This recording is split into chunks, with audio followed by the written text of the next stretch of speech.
Hi loving and caring parents, welcome back to అమ్మ చిట్కాలు. ఈరోజు అమ్మ చిట్కాల్లో చిన్నారులకి దగ్గు, జలుబు, జ్వరం వచ్చినప్పుడు మనం ఏ ఆహారం పెడితే చిన్నారులకి త్వరగా తగ్గిపోతుంది అనేది చూద్దాం. ఈ దగ్గు, జలుబు, జ్వరం వచ్చినప్పుడు చిన్నారులకి ఈజీగా డైజెషన్ అయిపోయే ఫుడ్ పెట్టాలన్నమాట. అలాగే వాళ్ళు రెగ్యులర్గా 2 ముద్దలు తింటారనుకోండి రోజు. ఇంత తింటున్నప్పుడు ఈ దగ్గు, జలుబు, జ్వరం ఈ మూడాట్లో ఏదన్నా వస్తే గనక వాళ్ళు తినేది అర్ర ముద్ద తింటారు, ఒక్కొక్కసారి అది కూడా తినరనమాట. అందుకనే మీరు ఏం చేస్తారు అంటే మీరు పెట్టే ఫుడ్నే కొద్ది కొద్దిగా ఎక్కువ సార్లు మీరు పెట్టుకోవాలన్నమాట. సపోజ్ ఒక ఫ్రూట్ పెట్టారనుకోండి, ఒక అరగంట తర్వాత ఏమన్నా వాటర్ ఇవ్వటమో, ఇంకొక అరగంట తర్వాత వాళ్ళకి కిచిడి ఏమైనా ఫుడ్ లాంటిది పెట్టుకోవటమో అలా మీరు ప్లాన్ చేసుకోవాలన్నమాట. బ్రేక్ఫాస్ట్ పరంగా మీరు చూసుకుంటే ఇడ్లీ అనేది ఈజీగా డైజెషన్ అయిపోతుంది కాబట్టి మీ చిన్నారులకి ఎప్పుడు హెల్త్ అప్సెట్ అయినా బాగోకపోయినా ఆ టైంలో మీరు కనీసం ఒక అర్ర ఇడ్లీ 1/4 ఇడ్లీ అయినా తింటారేమో ట్రై చేయండి, ఇవ్వండి చిన్నారులకి. ఈ ఇడ్లీ పెట్టిన తర్వాత మీ చిన్నారులకి అయితే బార్లీ వాటర్ ఇచ్చుకోవచ్చు, లేదా అల్లం వేసి చిన్న ముక్క అల్లం ముక్క వేసి చక్కగా నీళ్లు బాయిల్ చేసేసి ఆ వాటర్ని ఇచ్చుకోవచ్చు, లేదా తులసి నీళ్ళనైనా ఇచ్చుకోవచ్చు అనమాట. మీ చిన్నారులు కనుక 6 to 12 months లోపు ఉన్నారనుకోండి, వాళ్ళకి అసలు ఎక్కడ బ్రెస్ట్ ఫీడింగ్ కానీ లేదంటే ఫార్ములేటెడ్ ఫీడింగ్ కానీ అసలు ఎక్కడ ఆపొద్దండి. అది రెగ్యులర్గానే కంటిన్యూ చేసుకోండి. ఈ వాటర్ని కూడా ఇచ్చుకోండి. ఈ వాటర్ కూడా ఏంటి అంటే ఒక కనీసం 2 టేబుల్ స్పూన్స్ అయినా తాగుతారేమో. మీరు ఎలాగో మీ చిన్నారులకి ఈ ప్యూరీస్ పెడతారు కదా, 6 to 12 months చిన్నారులకి ఆ ప్యూరీస్ పెట్టినప్పుడు మీరు ఎలాగో వాటర్ ఇస్తారు కాబట్టి ఆ టైంలో ఈ వాటర్ని మీ చిన్నారులకి ఇచ్చుకోండి.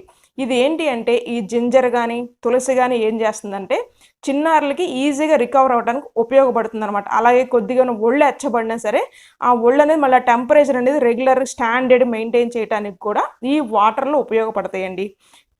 ఈ నీళ్ళతో పాటు మీరు కొన్ని ఫ్రూట్స్ కూడా పెట్టుకోవచ్చు. Banana, pomegranate, kiwi, Apple, carrot juice ఇలాంటివి కూడా మీ చిన్నారులకి ఇచ్చుకోవచ్చు అనమాట. కొంతమంది చిన్నారులు ఏంటంటే ఈ వాటర్ తాగరు, అలాగే ఫ్రూట్స్ కూడా తిన్నారు, ఓన్లీ రైస్ ఇలా ప్యూరీ రూపంలో ఉండే రైస్ ఐటమ్స్ కానీ అలాంటివి తింటూ ఉంటారు. మీ చిన్నారులకి కిచిడి అయితే పెట్టుకోవచ్చు. అందులో పప్పు అనేది కాస్త తక్కువ వేసి క్యారెట్ ముక్కలు వేసుకుని అలాగే ఏమైనా ఆకుకూరలు వేసుకుని మీ చిన్నారులకి బాగా మెత్తగా ప్యూరీలా చేసుకుని కాస్త గీ వేసుకుని, ఎక్కువ వేసుకోవద్దు, మళ్ళీ కఫ్ అనేది ఎక్కువ వస్తుంది. కొంతమంది చిన్నారులకంటే స్మెల్ అన్నా కావాలి, కనీసం గీ లేకపోతే వాళ్ళు తినరు. కొద్దిగా వేసుకుని మీ చిన్నారులకి కిచిడి లాంటిదైనా పెట్టుకోవచ్చు అనమాట. కిచిడీతో పాటు రసం కూడా చాలా బాగా పనిచేస్తుంది. పర్టికులర్గా ఈ కోల్డ్ కఫ్ ఫీవర్ వచ్చినప్పుడు టమాటా రసం చేసుకోవచ్చు, లేదంటే ఉట్టి ఓన్లీ మనం చింతపండు ఈ రసం కాస్తాం చూసారా, అదైనా చేసుకోవచ్చు. తులసి రసం ఉంటుందన్నమాట, చాలా బాగుంటుంది. సేమ్ మీరు టమాటా రసం ఎలాగైతే చేస్తారో అదే విధంగా ఇది తులసి రసం కూడా మనం చేయొచ్చు. కాకపోతే ఇందులో 4-5 రెమ్మలు తులసాకులు వేస్తాం అనమాట, ఎక్కువ వేయకూడదు తులసాకులు. వేసి కాయండి. ఆ రసం తాగుతున్నప్పుడు ఎలా ఉంటుందంటే గొంతు దగ్గర అలా దిగుతుంది అనమాట. ఇచ్చింగ్ ఫీలింగ్ ఉంటుంది చూసారా, ఈ కోల్డ్ వచ్చేసి ఇక్కడ గొంతు దగ్గర పట్టేసినట్టు అది అలా లోపలికి వెళ్తుంది చిన్నారులకి, చాలా బాగుంటుంది. తులసి రసం అయితే పక్కాగా మీరైతే ట్రై చేయండి. మన ఛానల్ని అయితే పోస్ట్ చేశాను. రసానికి సంబంధించి ప్రతి వీడియో ఒక లింక్ అయితే నేను కింద డిస్క్రిప్షన్లో ప్రొవైడ్ చేస్తాను. చిన్నారులకి మెయిన్ ఇప్పుడు మా పాప అయినా సరే ఎప్పుడైనా కోల్డ్ కఫ్ కానీ ఫీవర్ కానీ ఒళ్ళు కాస్త ఎచ్చబడితే కనుక నేను మ్యాక్సిమం ప్రిఫర్ చేసేది అయితే రసమే ప్రిఫర్ చేస్తాను అనమాట. ఎందుకంటే అదైతేనే కాస్త నోట్లోకి వెళ్తుంది, తింటుంది. అందుకనే రసం అయితే పెట్టుకోండి మీ చిన్నారులకు. మెయిన్ వాళ్ళు ఏంటంటే నీరసానికి రాకుండా చూసుకోవాలి. అలాగే మనం ఇచ్చిన ఫుడ్ చిన్నారులకి త్వరగా డైజెషన్ అయిపోవాలి. చిన్నారులకి ఆ కోల్డ్ కఫ్ ఏదైతే ఉందో అది తగ్గిపోవాలి. అదే మన టార్గెట్ అనమాట.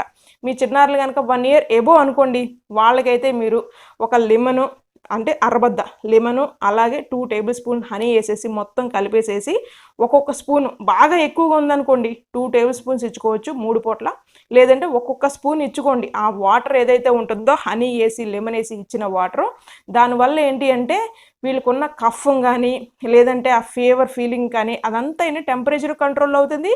ఈ కోల్డ్ కఫ్ కూడా ఏంటంటే నయం అవుతుంది అనమాట. ఇదైతే బెస్ట్ అండి చిన్నారులకి, ఇదైతే మీరు చేసుకోవచ్చు. అలాగే కొద్దిగా పసుపు వేసి 1 year ఎబో కిడ్స్ అయితే కొద్దిగా పసుపు వేసి పాలను కూడా ఇచ్చుకోండి, మిరియాలు కూడా ఇచ్చుకోండి. మిరియాల పాలు ఉంటాయి కదా, అది కూడా చిన్నారులకి ఎంతగానో ఉపయోగపడుతుందండి. ఇవి పెడితే చాలండి. ఇప్పుడు నేను చెప్పిన ఫుడ్ ఐటమ్స్ ఏవైతే ఉన్నాయో అవి పెట్టుకోండి. వీటి వల్ల ఏంటి అంటే చిన్నారులకి ఈజీగా డైజెషన్ అయిపోతుంది. పొట్ట మళ్ళీ ఉక్కిరి బిక్కిరి అవ్వదనమాట, త్వరగా అరిగిపోతుంది. అలాగే ఈ కోల్డ్ కఫ్ ఫీవర్ ఏదైతే ఉన్నాయో ఇందులో యాంటీ ఆక్సిడెంట్స్ ఎక్కువగా ఉంటాయి. అలాగే టెంపరేచర్ని కూడా కంట్రోల్ అవుతుంది. ఈ కోల్డ్ కఫ్ ఇక్కడ ఇచ్చింగ్ ఫీలింగ్ ఉంటుంది చూసారా, అవి కూడా నయం అవుతాయి.